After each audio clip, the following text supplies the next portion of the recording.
Hammer മിസൈലുകൾ ഭാരതം നിർമ്മിക്കും. പ്രതിരോധ കരാർ ഒപ്പുവെച്ച് ഭാരതവും ഫ്രാൻസും. ഭാരത സേനയും ഫ്രഞ്ച് ലാൻഡ് ഫോഴ്സും തമ്മിൽ സൈനിക ഉദ്യോഗസ്ഥരെ പരസ്പരം വിന്യസിക്കാൻ ധാരണയായി.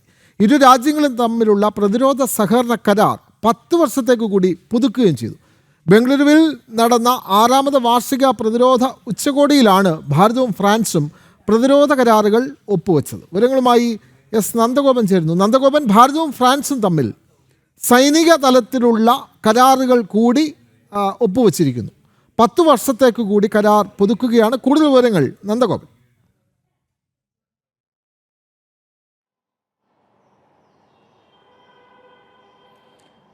പ്രതിരോധ മേഖലയിൽ കൂടുതൽ നിക്ഷേപങ്ങൾക്ക് ഭാരതം ഒരുങ്ങുകയാണ്. ഒപ്പം തന്നെ പ്രതിരോധ മേഖലയിൽ ഭാരതം വലിയ കുതിച്ചുചാട്ടം നടത്തുകയാണ്. അതിൻ്റെ ഏറ്റവും ഒടുവിലത്തെ അല്ലെങ്കിൽ ഏറ്റവും ഒടുവിലായി നടന്ന ചർച്ചകളുടെ പ്രതിഫലനമാണ് ഇപ്പോൾ 10 വർഷം കൂടി ഈ ഫ്രാൻസുമായിട്ടുള്ള പ്രതിരോധ കരാറുകൾ നീട്ടുവാൻ വേണ്ടിയുള്ള തീരുമാനമുണ്ടായിരിക്കുന്നത്. അതിൽ ഏറ്റവും പ്രധാനപ്പെട്ട ഇന്ന് ഈ കഴിഞ്ഞ ദിവസം നടന്ന ഉച്ചകോടിയിൽ, അതായത് ഭാരതത്തിൻ്റെ പ്രതിരോധ മന്ത്രിയും ഫ്രാൻസിൻ്റെ പ്രതിരോധ മന്ത്രിയുമായി നടത്തിയ ചർച്ചയിൽ കൂടുതൽ പ്രതിരോധ സഹായങ്ങൾ ഇരുപക്ഷവും കൈമാറുവാൻ വേണ്ടി തീരുമാനിച്ചിരിക്കുകയാണ്.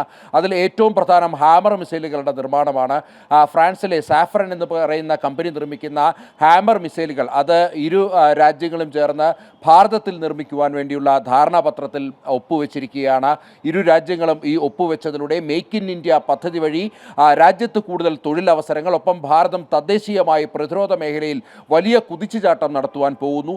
അതിൻ്റെ ഏറ്റവും ഒടുവിലത്തെ ഉദാഹരണം അല്ലെങ്കിൽ അതിൽ ഏറ്റവും ഒടുവിലത്തെ ധാരണാപത്രമാണ് ഇപ്പോൾ കഴിഞ്ഞ ദിവസം പ്രതിരോധ മന്ത്രിയുമായി നടന്ന ചർച്ചയെ തുടർന്ന് ഇന്നിപ്പോൾ ഇരു രാജ്യങ്ങളും തമ്മിൽ ഒപ്പുവെച്ചിരിക്കുന്നത്. ഒപ്പം ഇരു രാജ്യങ്ങളുടെയും കരസേനാ വിഭാഗങ്ങളെ പരസ്പരം അവരുടെ പരിശീലനങ്ങൾ, അതേപോലെ തന്നെ മറ്റ് ഇതുമായി ബന്ധപ്പെട്ട അനുബന്ധ ഓപ്പറേഷനുകളെല്ലാം തന്നെ സംയുക്തമായി നടത്തുവാൻ അല്ലെങ്കിൽ ഇരു വിഭാഗവും ഉദ്യോഗസ്ഥരെ പരസ്പരം കൈമാറിക്കൊണ്ടുള്ള നടപടികൾക്കും അത്തരം ധാരണാപത്രങ്ങളിലും ഒപ്പുവെച്ചിരിക്കുകയാണ്. അങ്ങനെ പ്രധാനമായും 3 കാര്യങ്ങൾ ഈ പ്രതിരോധ മേഖലയിൽ ഭാരതത്തിന് വലിയ മുന്നേറ്റമുണ്ടാക്കുന്ന 3 കാര്യങ്ങളാണ് ഇന്നിപ്പോൾ ഈ ഫ്രാൻസുമായി ഉണ്ടായ കരാറിൽ സംഭവിച്ചിരിക്കുന്നത്. അതിൽ ഏറ്റവും പ്രധാനം 10 വർഷം ഈ കരാർ നീട്ടി എന്നുള്ളതാണ്. അതിനൊക്കെ അപ്പുറത്തേക്ക് ഹാമർ മിസൈലുകളുടെ നിർമ്മാണം. ഹാമർ മിസൈലുകൾ ഭാരതത്തിൽ അല്ലെങ്കിൽ ഭാരതത്തിൻ്റെ പ്രതിരോധ മേഖലയിൽ അത്യന്താപേക്ഷിതമായിട്ട് നിലനിൽക്കുന്ന സാഹചര്യമാണ്. പ്രത്യേകിച്ച് ഹാമർ മിസൈലുകളുടെ കൃത്യതയും അതേപോലെ തന്നെ അതിൻ്റെ ഉപയോഗവും ഒക്കെ തന്നെ വർദ്ധിച്ചു വരുന്ന അല്ലെങ്കിൽ ഓപ്പറേഷൻ സിന്ധൂറിലടക്കം അത്തരം ഹാമർ മിസൈലുകളുടെ പ്രയോഗത്തിൻ്റെ